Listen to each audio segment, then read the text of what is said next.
ये जो शब्द और बातें आप विक्रमादित्य सिंह के मुंह से सुन रहे हैं, इनका बड़ा गहरा मतलब है।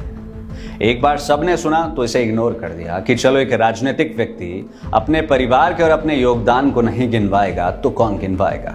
लेकिन यह सिलसिला यहां नहीं थमा। आज दिन के समय एक और पोस्ट विक्रमादित्य सिंह के फेसबुक हैंडल से आती है, जिसमें शब्द भी वही होते हैं और बातें भी वही होती है। पहले वो वाला वीडियो देख लीजिए जो कुछ दिन पहले उन्होंने साझा किया था, मीडिया के साथ मुखातिब हुए थे। हमने टिकट के लिए अप्लाई नहीं किया है। मैंने पहले ये बात हम कह चुके हैं कि हमारा परिवार जो है वो हमेशा कांग्रेस पार्टी के साथ हर दम खड़ा रहा है। मैं आज फिर से उस बात को दोहरा रहा हूं कि 1977 में जब कांग्रेस पार्टी का कार्यालय यहाँ पे रिज पे बंद हो गया था, उस समय 3 साल कांग्रेस पार्टी का दफ्तर प्रदेश का हमारे निजी निवास कॉरिडोर से चला है और हम हमेशा कांग्रेस पार्टी के साथ खड़े हैं। जो भी कांग्रेस पार्टी की आलाकमान का, हाईकमान का जो भी आदेश होगा उसका हम पालना करेंगे। अगर कहेंगे लड़ो तो लड़ेंगे, अगर करेंगे किसी और को लड़ाओ, मदद करो तो वो भी करेंगे। जो भी आदेश रहेगा वो हम करने के लिए तैयार हैं। और अब आप अपनी स्क्रीन पर देख पा रहे हैं आज दिन की ये पोस्ट, जिसमें साफ साफ कुछ बातें लिखी गई है। अब सवाल यह है कि आखिर क्यों राजा वीरभद्र सिंह के परिवार को अपने योगदान के बारे में पार्टी आलाकमान को अवगत करवाना पड़ रहा है। आखिर क्या है ये पूरी कहानी, आइए जानने की कोशिश करते हैं इस खास रिपोर्ट में। जी हाँ, शुरुआत से शुरू करते हैं। वीरभद्र सिंह के स्वर्गवास को बस थोड़े ही दिन हुए थे और उपचुनाव का बिगुल भी मानो बज ही गया था। प्रतिभा सिंह अपने सुपुत्र विक्रमादित्य सिंह के सोशल मीडिया हैंडल से जनता के साथ अपने विचार साझा करने आई थी और उन्होंने कहीं ना कहीं उस लाइव से स्पष्ट कर दिया था कि प्रतिभा सिंह शायद मंडी से चुनाव लड़ने के पूरे मूड में है। हालांकि यह तो तय ही था कि प्रतिभा सिंह उपचुनाव में अपना दमखम दिखाएगी, लेकिन लोगों को लग रहा था कि शायद प्रतिभा सिंह उनके स्वर्गीय पति वीरभद्र सिंह के विधानसभा क्षेत्र से चुनाव लड़ेंगे। लेकिन ऐसा नहीं हुआ। शायद प्रतिभा सिंह और उनके परिवार के दिमाग में कुछ और चल रहा था, क्योंकि अर्की का टिकट भी कहीं ना कहीं उनके परिवार की ही पहली पूछ होनी थी और यह भी तय माना जा रहा है कि अर्की में जिसे भी टिकट मिलेगा वीरभद्र परिवार की राय जरूर ली जाएगी। खैर, लाइव आने के बाद सबको मानो एकदम स्पष्ट हो गया था कि अब मंडी से प्रतिभा सिंह मैदान में हैं, लेकिन धीरे धीरे जो अंगार जला था वो ठंडा होता चला गया। उपचुनाव टले और फिर उसके बाद जितने भी दफा राज परिवार से मीडिया ने उनके मन की बात जाननी चाहिए तो हर मर्तबा बात हाईकमान पर गई। सब कुछ सही था।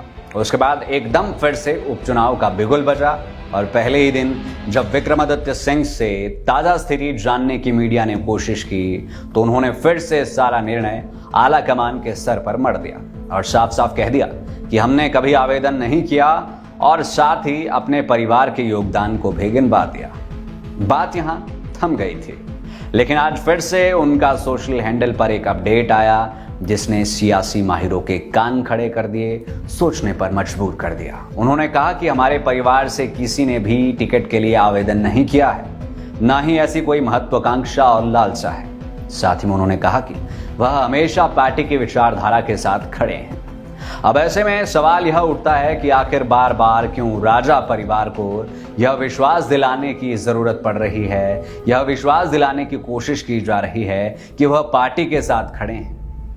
बात यहीं पर पूरी नहीं होती।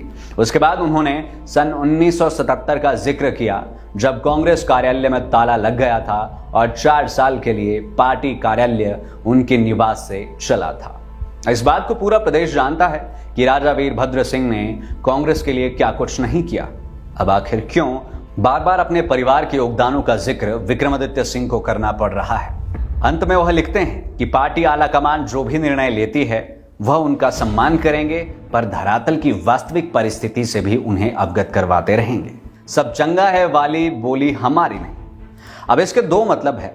या तो प्रतिभा सिंह के टिकट पर बात आ रही है क्योंकि कई लोग दावेदारी ठोक रहे हैं और इसी रेस में पंडित सुखराम का भी परिवार है, या फिर टिकट तो उन्हीं को मिल रहा है लेकिन कहीं ना कहीं कुछ ना कुछ ऐसा है जो पार्टी हाईकमान यहां राजा परिवार की सुनता हुआ नजर नहीं आ रहा है।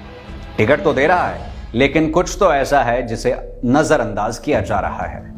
बात यहां रिसोर्सेज की भी हो सकती है, क्योंकि कांग्रेस पार्टी आर्थिक रूप से ठंडी है और इस बात का अंदाजा राहुल गांधी और सोनिया गांधी के इकोनॉमिक क्लास में हवाई सफर से पता चल रहा है।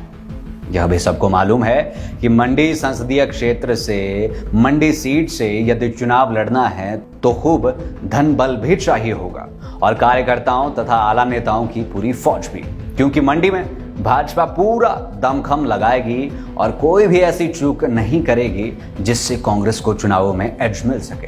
खैर, यह कयास है, लेकिन सोचने वाली बात यह भी है कि आखिर अब ऐसे कौन सी वास्तविकताएं हैं, ऐसी कौन सी परिस्थितियां हैं जो विक्रमादित्य सिंह एंड परिवार आला कमान को बताना चाह रहे हैं और पार्टी में ऐसे कौन लोग हैं जो सब चंगा होने की बात कह रहे हैं। और कुल मिलाकर अगर कहा जाए तो विक्रमादित्य सिंह के इस पोस्ट से कहीं ना कहीं उनकी अनसिक्योरिटी झलकती हुई भी नजर आ रही है, जो कि लाजमी है।